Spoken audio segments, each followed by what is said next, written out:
We are in for a treat because we're going to start off with a story and some food. From fried dumplings to fortune cookies, every great dish comes with an even greater story of whimsical myths and history. Award-winning and best-selling children's book author and illustrator Grace Lin is dishing out a feast of tales in her newest book that's uncovering the myths, legends, and history of our favorite American Chinese dishes. And lucky for us, Grace joins us now. Hello and welcome to New York Living. Oh, thanks so much for having me. This is exciting. This is very, very exciting.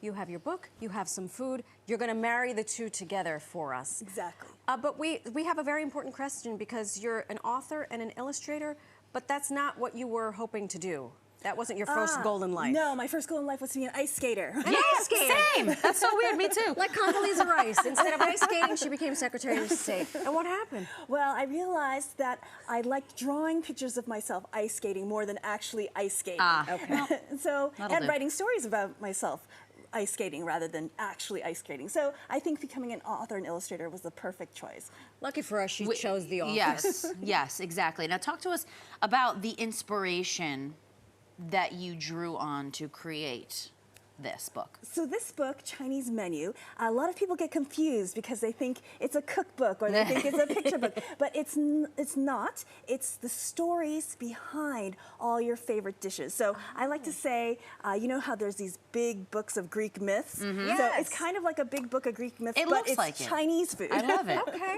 I like this. And those are wonderful illustrations, What by the way. came first, the artistry or the writing? Because there are not many authors who also illustrate. both, yeah. Yeah, You know- and can do both well. True. She can do both Touche. well.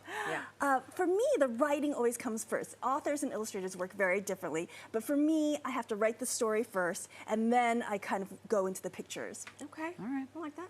So, should we get into? Some investigations? It feels like the right thing to do. There's a myth behind every dish. Yes. I love this. Really? This is like an Yes. adventure. Yes. So Should we start with the spring rolls? sure. So the spring roll, so it's called the spring roll because we actually eat it during the spring festival. But the spring roll was invented because of a Ming Dynasty minister who was accused of cheating. He would get his work done faster than everybody else. And so they all thought he was cheating. So finally, the emperor asked the Ming Dynasty minister, "How do you get your work done so fast?" And he said, "I can write with two hands." Nuh-uh. He was He was ambidextrous. Yes. At the same time. But of course, nobody believed him. So the emperor said, "Okay, here's 9 boxes of records. Copy these 9 boxes of records in 9 days. And if you're truly able to write with 2 hands, you should be able to do it." So the minister came home, opened the boxes, and he realized there were so many records in this box that he would have to work night and day, non-stop, without any rest, in order to finish it. So of course he started writing right away, and he didn't stop to sleep, didn't stop to eat. But his wife was very worried about him. It's like, Sure. "You have to eat." And so he's like, "No, I cannot stop. My 2 hands must keep writing at all times." And so she tried to feed him like soup and noodles. He said, "No, no, no, too messy. My hands must keep writing." And so she went to the kitchen and like realized, I have to invent a food that he could eat While without using his doing his- hands. So she made the spring roll. She held it for him. He bit it off while his hands could still write. And he finished the thing. You know He what? finished the This thing. sounds Teamwork. like what I do when Chris is driving home and he needs help eating his McDonald's cheeseburger. I feed him. while he's shifting gears. This And is like a cool. I'm going to tell this story at parties. So Who is this knew? the illustration that pertains to the, Yes. the myth you just told So us? you can see there's that minister using those 2 hands to write the words, and there's Fantastic. his wonderful wife bringing the spring rolls. What about dumplings?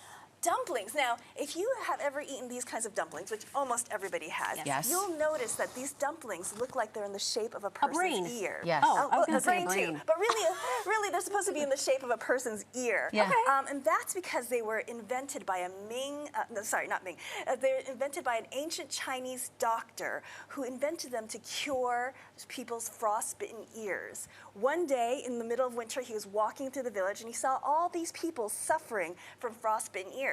So he went back home and he invented a medicine, and he took all these warming herbs and spices and chopped up lamb meat, and he encased it in this dough and cooked it. And he made this medicine ear-shaped because back then people weren't reading and things like that, and he wanted people to remember what this medicine was for. It was to cure their frostbitten ears. And then he brought it to people and said, "Eat this. It will warm you up from the inside and cure your frostbitten ears." Oh, so they're not holding it over their ears. Yes, They're just eating it. they're eating it. It's supposed Got to it. warm them from the inside. Yeah, that's exactly what they do. First is a comment. I hope you tell these stories. I hope you are like traveling the world, retelling these stories, because you're a wonderful. You're a great storyteller. Oh, thank you. An oral teller of stories. Thank because you. you have a wonderful voice. How did you land on these particular foodstuffs in the book? So I tried to pick the dishes that were most commonly eaten. Yeah. Okay. Because dumplings, spring rolls, we all eat them. Who doesn't you love? know, Yeah. And who doesn't love them? So Yeah. I tried to pick the ones that were most commonly eaten. And I also tried to choose the ones that had the most interesting stories. Like there's ones that just have fascinating stories that you wouldn't believe. And speaking of which, can we go to Buddha's Delight? Sure. So Buddha's Delight usually has 18 ingredients in it. But nowadays we don't usually use 18 because that's a lot. Yeah. But that is because it was invented by 18 Buddhist monks who had gone out to ask to beg for food. And when they returned to the monastery, they only had a little bit of food in their bowls. Each one only had a little, not enough to make a meal. But if they pooled all their food together, they were able to make a dish that they could all share. And that was what Buddha's Delight is. That is the Buddhist Sharing Delight. That's a is fantastic caring. story. Grace, thank you so much for joining us. Thanks for writing the book. Thank you so much for having me. I am never going to be able to eat these dishes without thinking No, about and now when I'm you. with friends, I'm gonna tell them the stories right. while we're sitting That's there right. eating. This I is love fun. Remind folks where they can grab the copy of the book, Chinese Menu. You can get the copy of the book wherever books are sold. You can get it on Barnes & Nobles, Amazon, all those places. Fantastic. Thank Wonderful. you so much. Grace, thank you. Thank you.